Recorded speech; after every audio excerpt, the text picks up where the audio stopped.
vous étiez proche d'Ernest Ouandié. Est-ce que vous pouvez nous dire exactement ce qu'on devrait retenir de celui-là? Quand quelqu'un dit que Ernest Ouandié était bandit, moi il dit qu'il faut l'excuser parce que c'est des petits politiques. D'accord. Vous restez dans l'histoire. Ils ne connaissent même pas le Cameroun. Mais quand je suis là, ils doivent prendre les plumes. C'est ce qu'on va faire. On va tous prendre les notes. Il faut qu'ils prennent les plumes pour comprendre ce qui s'est passé. Oui.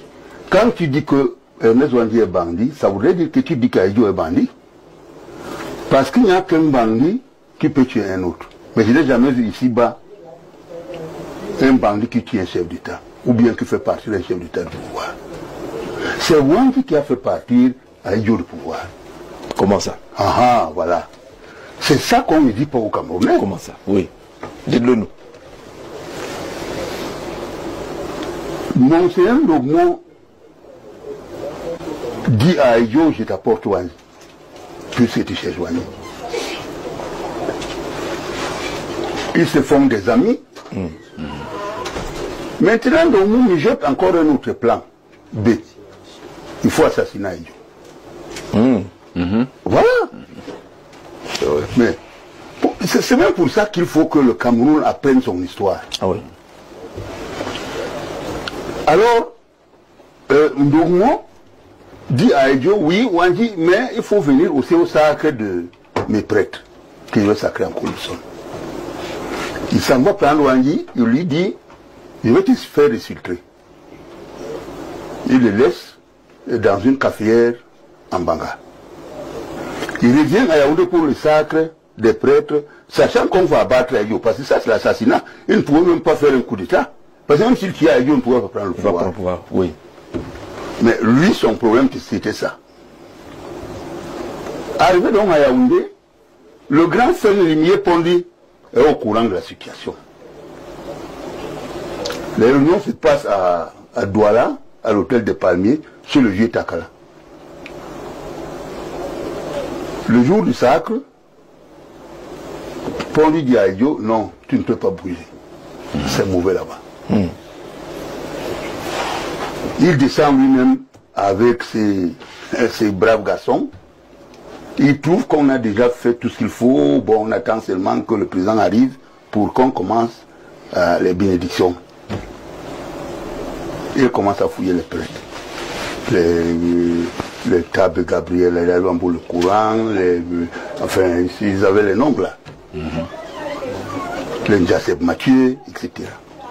On les trouve avec des armes, armés prêts à tirer.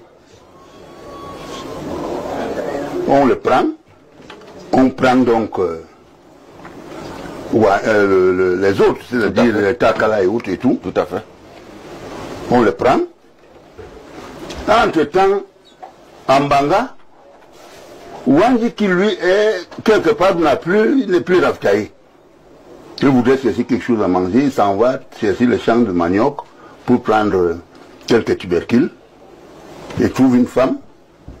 La femme lui dit, mais vous sortez d'où? Il dit, non, j'ai besoin, j'ai faim, j'ai besoin. La femme retourne au village, elle prend la nourriture, elle vient servir à Ouandié. Elle retourne au village pour dire à son mari qu'il y a quelqu'un là-bas. Je ne sais pas c'est qui. Son mari arrive donc avec elle, lui reconnaît Ouandié. Il l'amène au village, on le conduit à la gendarmerie. Pendant ce temps, Ndogmo est arrêté. Oui. Avec ces gens. C'est vrai. Le procès s'ouvre. Les enquêtes et tout. Mitterrand part de France, avocat international. Il affrète un avion de transport ou un avion. Il arrive à Yaoundé, Aïdjo lui dit, tu n'atterris pas. François Mitterrand? Oui. Avocat international. Le président français, non. Si c'était un socialiste, on était sûr que les socialistes, pour arriver au pouvoir en France, ça va beaucoup déranger. Il arrive à Yaoundé, Aïdjo lui dit, tu n'atterris pas. Retourne là où tu viens. Il repart, il atterrit au Gabon, il se ravitaille, il rentre en France. Avec une grosse humiliation. Il n'est même pas descendu d'avion. Bon. Maintenant, ça fait peut-être 9 ans. 10. Ou 10. Puisque on est à 71. Du coup, on est en 81. 81. Mitterrand devient président. Il règle ses comptes. D'accord? Et il dit à Aïdjo, tu vas partir. C'est pourquoi il dit que c'est Wandé qui Là, on voit le enlève. lien. Finalement, on voit le lien. C'est l'affaire Wandé qui enlève Aïdjo. Aïdjo entre au pouvoir, perd le pouvoir parce qu'il a humilié Mitterrand dans le procès de Wandé. On a déduit que c'est Wandé qui a enlevé Aïdjo au pouvoir. D'accord, on voit le lien. Alors, dès que Aïdjo arrive en France au pouvoir, le tout premier seul qui a été appelé à l'Élysée, c'était Aïdjo. Il lui dit, je crois que tu peux partir. Il n'avait pas oublié, il a la rancune. Tu l'as tué.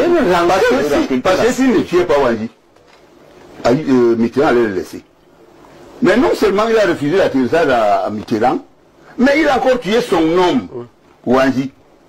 Je dis ça parce que on a l'idée d'aller se brosser au Cameroun. Brossez-vous d'abord avant de prononcer le mot et observez que Paul Biya ne le prononce pas. Voilà, permettez qu'il continue, parce que c'est pour cela qu'on a beaucoup de chance de la voir. Alors, Aïdjo Aïdjo, tu dois partir. Aïdjo comprend qu'il est fini. Il tourne le dos. Et il met sur son dos le club de la presse du tiers-monde. C'était dirigé par Hervé Bourges, qui arrive ici à Yaoundé. Dans son éditorial, il fait comprendre au Cameroun et au monde entier que Aïdjo doit partir. Parce qu'il a dit, à la fin, que la succession de ces véritables symboles de l'unité semble ouverte à l'horizon 85 et s'annonce fort délicate. Dans son éditorial? Oui. Il y avait Hervé Bourges, directeur adjoint de Jeune Afrique, qui a dirigé finalement Hervé Bourges l'école de journalisme au Cameroun. Oui. À l'époque, il était directeur de Radio France Internationale. D'accord. Il y avait Paul Madlagor du Figaro, Christian Casseran et tout ce monde. Jean-Claude Autou,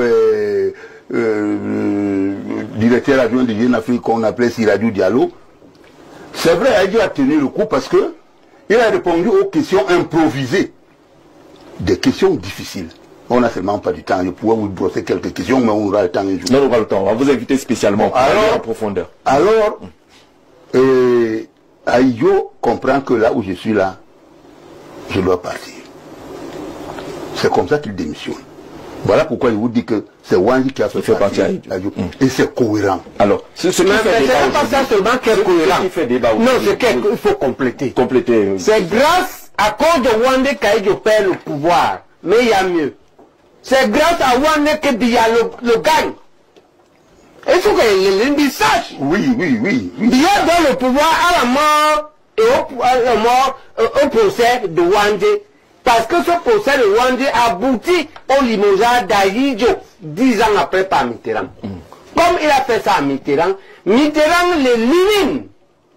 Et comme Mitterrand élimine Aïdjo, il relève Biya. Oui, d'où est-ce que tu peux venir parler d'un type comme ça? D'accord. C'est que tu es maudit, tu cherches ta mort. Oui, pour ça, c'est qui fait le problème. Même Biya peut-être selon l'entendement populaire, dans ceux qui prennent sur eux de raconter avec leur mot cette histoire, ils disent que Wandé a été un héros dans la lutte, mais après on ne comprend pas pourquoi il s'est retrouvé encore dans la brousse et accusé d'assassinat et autres, ce qui fait de lui qu'il a été héros au départ et puis finalement maquisard ou bandit à la fin. En tout cas, il vous a donné le pouvoir que vous mangez à Jean-Jacques. D'accord, vos cravates, vos vestes là, c'est grâce à ce que Wandé a donné à Biya, que Biya vous donne. Taisez-vous. D'accord, continuez donc. Mangez sans parler. Cette parenthèse elle est fondamentale. Permettez qu'il donne quelques éléments là-dessus. Et est-ce que c'est une mauvaise interprétation? Wandé a tué qui? Faut se demander. Oui. Parce que là, vous m'amenez à rentrer dans une situation très très dangereuse. La guerre qui s'est déroulée à l'ouest a plusieurs facettes. André Tchungi tuait les gens, mettait leur tête sur les bois, venait planter dans les places publiques. Alors, je préfère qu'on reste sur Wandé. Non, on ne peut pas rester sur Wandé. Dites que Wandé a tué et on laisse celui qui tuait. Et mettons sur une touche pour venir planter au marché. D'accord. Parce que celui-là a deux choses. Après la barbarie, il y a la sauvagerie. Oui. Moi, je voulais développer une... Et l'arrogance. Oui, on veut bien comprendre ceux qui interprètent le rôle d'après-indépendance comme étant une activité qui n'avait plus lieu d'être. Wandé a répondu à Aïdjo qu'il ne peut pas sortir du maquis parce que c'est le régime néocolonialiste qui l'a mis là. Et s'il sort, il va l'humilier. Il a écrit noir sur blanc. Donc il y était pour se protéger d'abord. Pour se protéger. Et enfin, pour mener un combat et arriver au pouvoir. Naturellement, s'il ne tuait pas Wandji et qu'il y a Mitterrand arrivé au pouvoir, il allait faire partie toujours le même Aïdjo pour mettre Wandji. Il le savait. D'accord. On peut comprendre pourquoi est-ce que de la bouche de la femme d'Aïdjo, Feu Germaine Aïdjo, elle disait que lorsque la question a été posée au président Aïdjo, pourquoi tuer Ernest Wandji, et il a dit parce que les deux, effectivement, comme il disait, Ndommo avait été arrêté en même temps que Wandji. Il disait que Ndommo, je le renvoie, n'est-ce pas, je le renvoie à Rome. Mais Wandji, j'ai beaucoup de respect pour lui. C'est pour cela que je vais le fusiller. Ça, c'est ce qu'il disait. Oui, c'est ce qu'il disait. La vérité, c'est que, en réalité, ce qui est vrai, c'est que le Vatican a fait pression sur la France. Tout à fait. Pour Ndommo. La France a répercuté sur Aïdjo. Oui. Et ce même Vatican n'a pas fait pression pour Wandji. Ok. Par contre, la France a donné l'ordre à Aïdjo. C'est un ordre de tuer Wandji. L'ordre était si dur que c'est Focard. Et pour que Focard soit sûr que Aïdjo va le faire, il est venu rester à Libreville. Alors, Jean-Jacques disait ce qu'on retient. D'accord. Mais en réalité, Jean-Jacques, c'est important. C'est très En réalité, après 10 ans, en réalité, parce que Wandji entre la mousse à 61. Oui. 61, 71, 70, quand on l'arrête, en réalité, Aïdjo a fait beaucoup de travail personnel. Il a compris la lutte nationaliste. Tout à fait, tout à fait. Ok. Et il ne voulait plus tuer Wandji. Il faut qu'on soit honnête. En 70, Aïdjo ne veut plus tuer Wandji. Il ne tue Wandji que parce que il exécute l'ordre de la France qui le menace qu'elle va l'enlever ou le tuer s'il ne le fait pas. Il gardait une peur bleue. C'est pourquoi les Camerounais doivent comprendre, les nationaux doivent comprendre que la plupart des choses que nous reprochons à nos compatriotes dans les essais du pouvoir néocolonial, en réalité c'est des gens traumatisés, brimés, qui font souvent les choses contre leur volonté. D'accord. Alors, okay. On est en train de retenir finalement l'essentiel.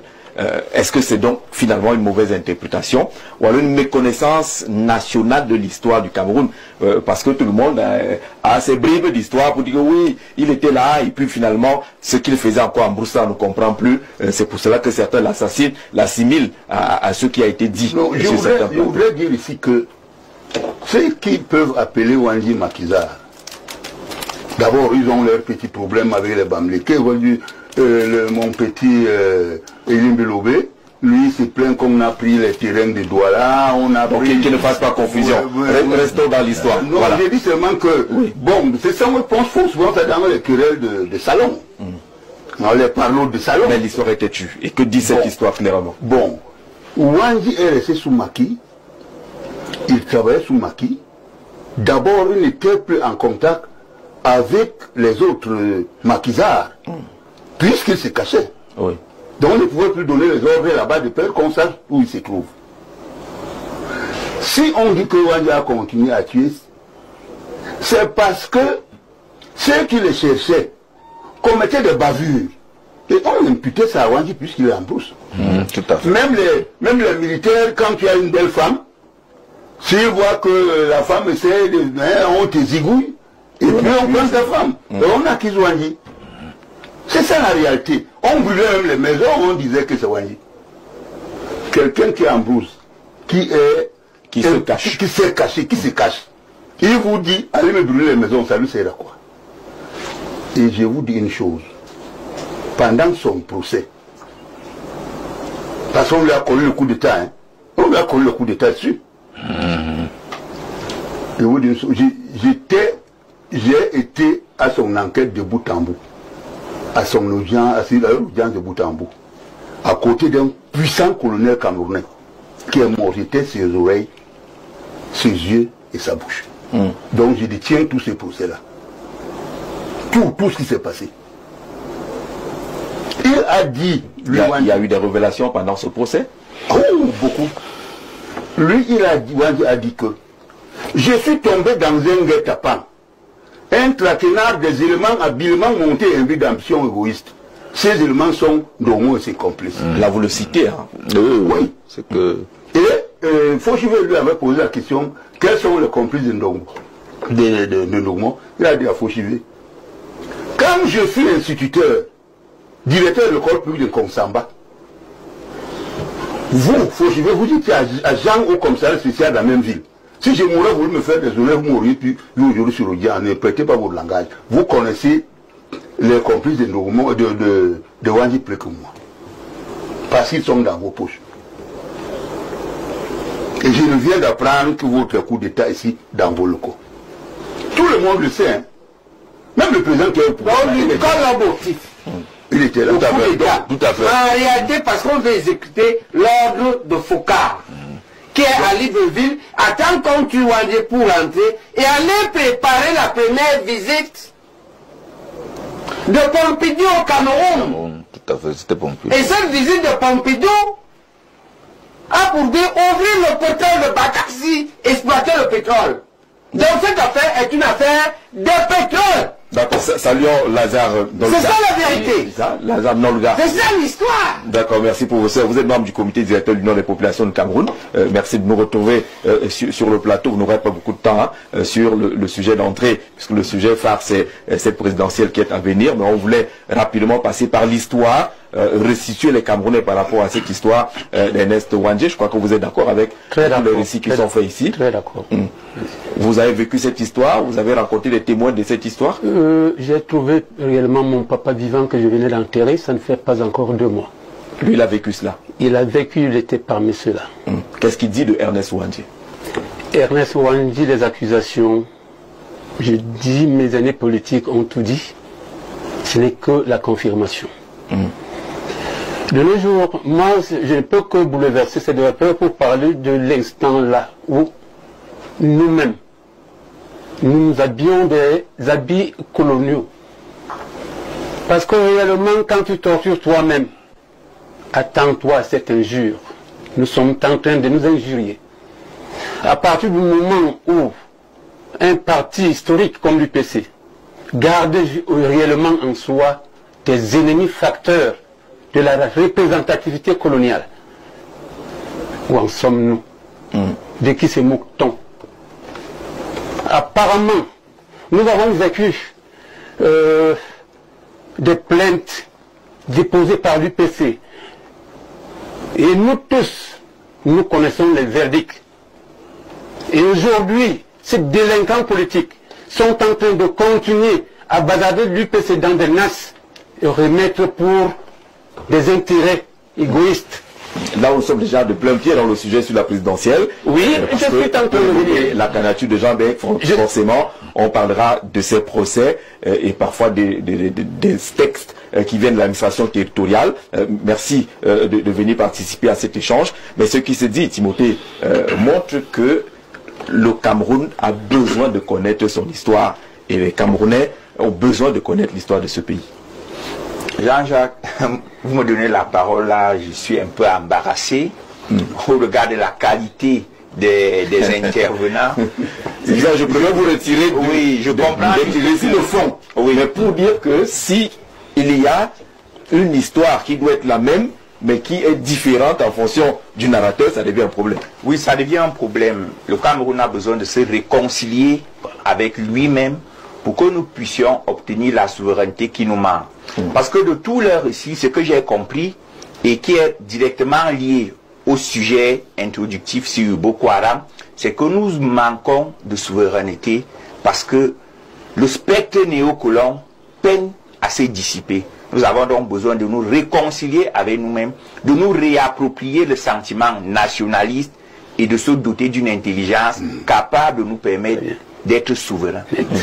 Est-ce qu'il est possible aujourd'hui de décoller cette histoire d'Ernest Wandji à l'Union des populations du Cameroun? On a l'impression que l'UPC est en train de vouloir s'accaparer Ernest Wandji. Est-ce que c'est l'histoire de Ernest de l'UPC ou c'est l'histoire de la lutte nationale? Oui, je crois que c'est le Cameroun. voilà. Je crois que cette réponse. D'accord. Aujourd'hui. Parce que dans ça, la chronologie des faits est là, hein. C'est logique. Aïdjo, tu Wandji parce que Foccart l'exige. Foccart l'exige parce que Pompidou l'exige. Pompidou l'exige parce qu'il veut venir au Cameroun. Et il vient après. Et Pompidou veut venir au Cameroun parce qu'il veut avec Aïdjo ouvrir les puits de Bakassi. Et Pompidou veut ouvrir les puits de Bakassi parce que De Gaulle a échoué 3 ans avant à ouvrir les puits d'à côté et par la guerre du Biafra. Voilà. D'accord? Bon. Parce que c'est De Gaulle qui provoque l'affaire du Biafra qui est un échec. Et comme il a échoué là-bas, parce que là-bas il provoque la sécession. Et dit au Biafra que il faut vous séparer du Nigeria, vous aurez tout le pétrole. Quand il a échoué dedans, quand De Gaulle échoue dedans, Pompidou qui le remplace veut faire le contraire au Cameroun. Il dit à Aïdjo unifie. Là-bas il voulait séparer, ici il veut unifier ce qui était séparé. Là-bas il voulait séparer ce qui était uni. Ici il veut unifier ce qui est séparé parce qu'à ce moment, on a 2 États fédérés. Et du force de la fédération et du force. Parce qu'après, quand Pompidou tourne le dos, Aïdjo fait son unification du 20 mai 1972. Voilà le fond d'avait fausse unification. En réalité, l'affaire derrière, c'est qu'on veut le pétrole de Bakassi. Parce qu'on a arraché le pétrole de Akwa Ibom, le delta du Nigeria. Oui. Est-ce que vous voyez? Donc, la France coloniale, c'est le monstre de l'Afrique. Voilà le fond de l'affaire. La France coloniale. Au moment où la France prétend qu'elle veut faire la paix avec le Cameroun et l'UPC. Il est important que nous comprenions, parce que nous, c'est des chiens. On engueule avec les Ambaboy, non? Tout à fait. Ça vient de là. Moi, on a dit qu'il est candidat, non? C'est un peu là-bas, il dit non, à qui il nous a expliqué comment. Qu'ils nous disent au moins, comme, moi j'avais 20 ans, parce que j'ai en 52. J'étais en terminale à New York. Et on va discuter, mais quand en terminale, tu ne comprenais pas. Parce qu'ils viennent dire là, dans vos montages du Cameroun, que le candidat de l'UPC. Que le candidat de parti dont ton père a été complice à la fusillade publique à Bafoussam du leader. Pour ça, quand ton père est dans la fusillade publique, non, non, oui, pour ça, je les